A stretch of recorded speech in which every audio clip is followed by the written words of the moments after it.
Hi friends, आप सभी का आपके अपने यूट्यूब चैनल यूपीएससी इन्फो 24 में स्वागत है। तो दोस्तों, हम उम्मीद करते हैं कि आप सभी लोग स्वस्थ होंगे और खुश होंगे।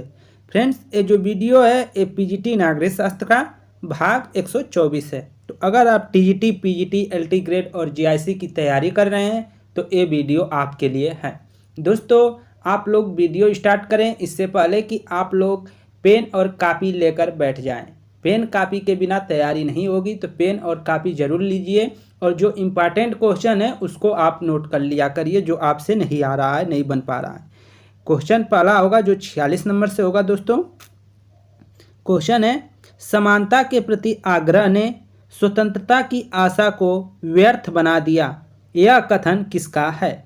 ऑप्शन 1 है जेएस मिल का, ऑप्शन 2 है जर्मनी वेंथम का, ऑप्शन 3 है लेनिन का और ऑप्शन 4 है लॉर्ड एक्टन का। तो किसका कथन है दोस्तों? तो लॉर्ड एक्टन का कथन है। लॉर्ड एक्टन का कथन है कि समानता के प्रति आग्रह ने स्वतंत्रता की आशा को व्यर्थ बना दिया। अगला क्वेश्चन देखिए 47 नंबर, निम्नलिखित सिद्धांतों में से महात्मा गांधी द्वारा किसका प्रतिपादन नहीं किया गया? निम्नलिखित सिद्धांतों में से महात्मा गांधी द्वारा किसका प्रतिपादन नहीं किया गया? ऑप्शन 1 है न्यायिकता का सिद्धांत का, पंचायती राज्य का, 3 है केंद्रीकरण का सिद्धांत का और 4 है अहिंसा का सिद्धांत का। तो आंसर क्या हो जाएगा दोस्तों? 3 सही हो जाएगा। केंद्रीकरण का सिद्धांत जो है महात्मा गांधी जी द्वारा प्रतिपादित नहीं किया गया है। बाकी के तीनों है न्यायिकता का सिद्धांत, पंचायती राज व्यवस्था और अहिंसा का सिद्धांत उनके द्वारा दिया गया है। आगे देखते हैं 48 नंबर क्वेश्चन, निम्नलिखित में से कौन सर्वाधिकार राज्य में विश्वास करता है? निम्नलिखित में से कौन सर्वाधिकार राज्य में विश्वास करता है? ऑप्शन 1 है उदारवाद, ऑप्शन 2 है समाजवाद, ऑप्शन 3 है फांसीवाद और ऑप्शन 4 है इनमें से कोई नहीं। तो आंसर क्या हो जाएगा दोस्तों? 3 सही हो जाएगा, फांसीवाद। फांसीवाद जो है सर्वाधिकार राज्य में विश्वास करता है। अगला क्वेश्चन देखिए 49 नंबर,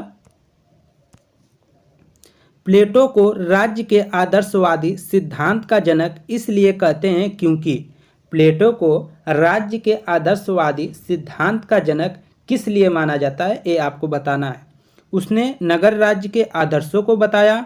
2 है उसका सिद्धांत मनुष्य की प्रकृति पर आधारित न होकर क्या करना चाहिए पर आधारित है। वास्तविकता तथा मूल्य के बीच व्यवस्था को स्वीकार किया है। उसने अपने सिद्धांत को अच्छे विचार पर आधारित किया है। तो आंसर क्या हो जाएगा दोस्तों? 4 सही हो जाएगा। उसने अपने सिद्धांत को अच्छे विचार पर आधारित किया है।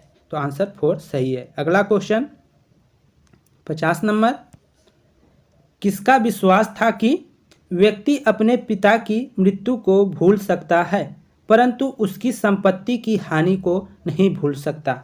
यह किसका कथन है या किसका विश्वास है कि व्यक्ति जो है अपने पिताजी के मृत्यु को भूल सकता है, लेकिन उनके द्वारा जो प्रॉपर्टी होती है, उनको जो मिलने वाला है उसको कभी नहीं भूल सकते हैं। अगर वो न मिले, उसका हानि हो जाए तो उसको नहीं भूलेंगे। तो इसका ऑप्शन 1 दे रहा है मैकियावेली, 2 है वेदा, 3 है हाब्स और 4 है लॉक। तो ये किसका कथन है?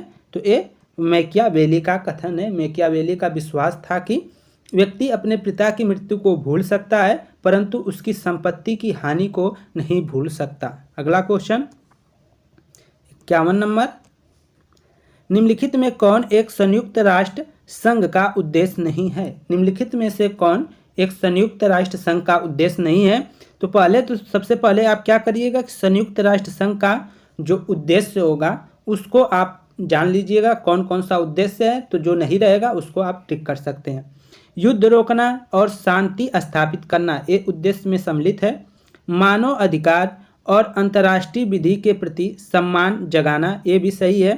क्षेत्रीय सहयोग को प्रोत्साहन करना, जो क्षेत्रीय सहयोग को प्रोत्साहन करना ये भी संयुक्त राष्ट्र संघ का उद्देश्य है। ये जो 3 है, ये तीनों के तीनों क्या हैं? संयुक्त राष्ट्र संघ के उद्देश्य हैं दोस्तों। और क्वेश्चन क्या पूछ रहा है कि कौन सा उद्देश्य नहीं है? तो आपका बचा 4, तो 4 आंसर हो जाएगा। ठीक है, इसमें लिखा गया है अंतरिक्ष को जीतना और इस पर शोध करना, ये संयुक्त राष्ट्र संघ का उद्देश्य है ही नहीं। ठीक है, वो कोई स्पेस एजेंसी नहीं है कि वो क्या करेगा, अंतरिक्ष में शोध करेगा। ठीक है। अगला क्वेश्चन, कौन यह मानता है कि राज्य व्यक्ति से पूर्व है? कौन यह मानता है कि जो राज्य है वह व्यक्ति से पहले आया? ठीक है। प्लेटो, अरस्तु, थॉमस एक्विनास, मैकियावेली। दोस्तों पहले आया नहीं मतलब कि पहले रखता है, व्यक्ति से पहले राज्य को कौन रखता है, ये क्वेश्चन पूछ रहा है। ठीक है। राज्य व्यक्ति से पूर्व है मतलब पहले राज्य को सर्वोपरि मानता है, उसको ज़्यादा महत्व देता है व्यक्ति के अपेक्षा। तो ऑप्शन आपका कौन सा सही हो जाएगा? 2 सही हो जाएगा। अरस्तु। अरस्तु कहता है, अरस्तु का मानना है कि राज्य व्यक्ति से पूर्व है। ये अरस्तु का कथन है, इसको आप याद रखिएगा। आगे देखते हैं 53 नंबर, भारत में अंतरराज्य परिषद कब स्थापित की गई थी? भारत में अंतरराज्य परिषद कब स्थापित की गई थी? तो आंसर क्या हो जाएगा दोस्तों? 53 का 3 सही हो जाएगा, 1990 में। ठीक है। भारत में अंतरराष्ट्रीय परिषद की स्थापना कब की गई थी? तो 1990 इसका आंसर हो जाएगा। अगला क्वेश्चन 54 नंबर,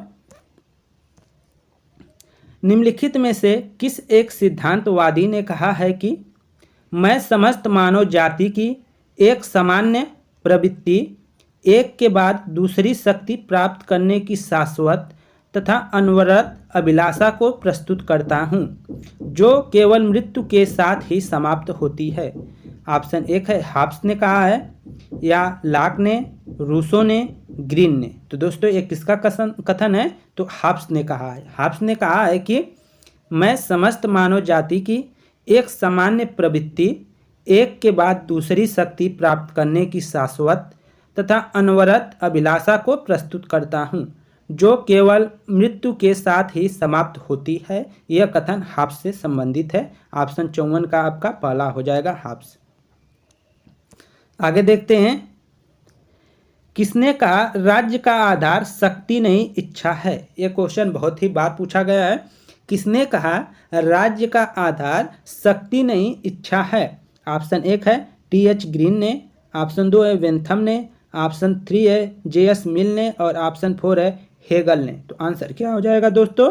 टी.एच. ग्रीन ने। एक कथन किसका है? तो टी.एच. ग्रीन हो जाएगा ऑप्शन। अगला क्वेश्चन है 56 नंबर, नागरिक शास्त्र के शिक्षण का प्रमुख लक्ष्य अच्छे नागरिक तथा उच्च श्रेणी का नागरिक चरित्र उत्पन्न करना है।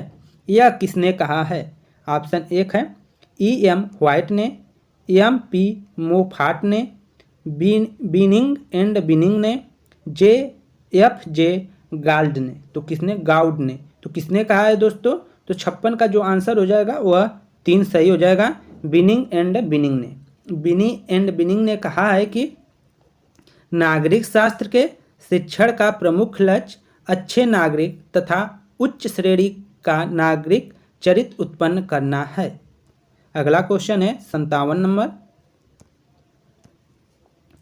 भारत का राष्ट्रपति आपातकाल की घोषणा कैबिनेट की लिखित सलाह पर कर सकता है। यह व्यवस्था कब जोड़ी गई? भारत का राष्ट्रपति आपातकाल की घोषणा कैबिनेट की लिखित सलाह पर कर सकता है। यह व्यवस्था कब जोड़ी गई थी ये बताना है आपको।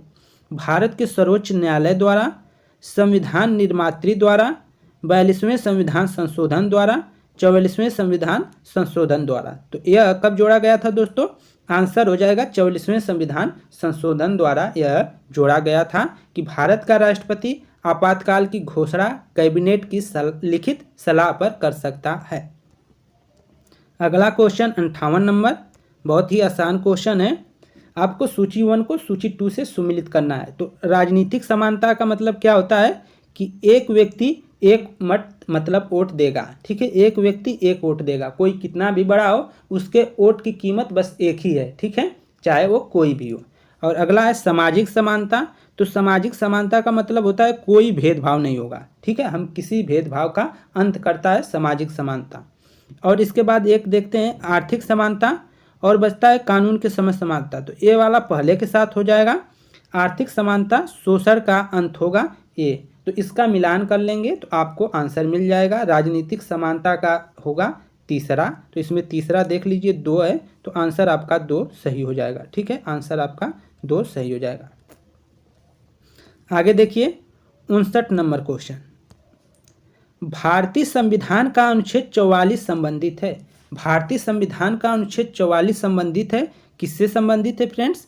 समान नागरिक संहिता से, पंचायती राज्य से, फैक्ट्री के प्रबंधन में नागरिकों की साझेदारी से, गरीबों को मुफ्त कानूनी सहायता से। तो आंसर आपका पहला हो जाएगा समान नागरिक संहिता से। तो भारतीय संविधान का अनुच्छेद 44 संबंधित है, किससे है? समान नागरिक संहिता से। ऑप्शन 1 सही हो जाएगा। इस वीडियो का आखिरी क्वेश्चन, यह किसने कहा है कि आधुनिक राज्य का मुख्य पक्ष उसकी भूमि, शारीरिक हिंसा का साधन पर एकाधिकार तथा उसकी वैधानिकता है? ऑप्शन 1 है हीगल ने, वेबर ने, ब्लांटसली ने, हरमन फाइनर ने। तो 60 का आंसर क्या हो जाएगा दोस्तों? 3 सही हो जाएगा। ब्लांटसली ने कहा था, ब्लांटसली ने कहा था। तो क्या कहा था कि आधुनिक राज्य का मुख्य पक्ष उसकी भूमि, शारीरिक हिंसा का साधनों पर एकाधिकार तथा उसकी वैधानिकता है। तो एक किसका कथन था? तो ब्लांटसली का था। ऑप्शन 3 आपका सही होगा। तो दोस्तों, हम उम्मीद करते हैं कि हमारे द्वारा जो प्रयास किया जा रहा है वो आप लोगों को पसंद आ रहा होगा। दोस्तों, अगर वीडियो पसंद आई हो, तथ्य पसंद आया है, तो आप प्लीज़ वीडियो को लाइक कर दें, और चैनल पे फ्रेंड्स आप नए हैं तो आप चैनल को ज़रूर सब्सक्राइब कर दें। ठीक है, आप लोग ज़रूर सब्सक्राइब कर लें अगर नए हैं तो, क्योंकि आपको यहाँ हमेशा प्रैक्टिस सेट देखने को मिलेगा, और आपको कहीं ना कहीं आपके जो मार्ग में जो सफल होंगे आप, उसमें हमारी भी थोड़ी सी भूमिका कहीं ना कहीं रहेगी। इसी उम्मीद के साथ हम प्रयास कर रहे हैं अपने आप को सुधारने को और अच्छे तथ्य लाने के लिए, जिससे कि आप लोग का रिवीजन अच्छा हो सके, यही प्रयास है। तो दोस्तों, अगर प्रयास अच्छा लगे तो ज़रूर सपोर्ट करिए। नमस्कार।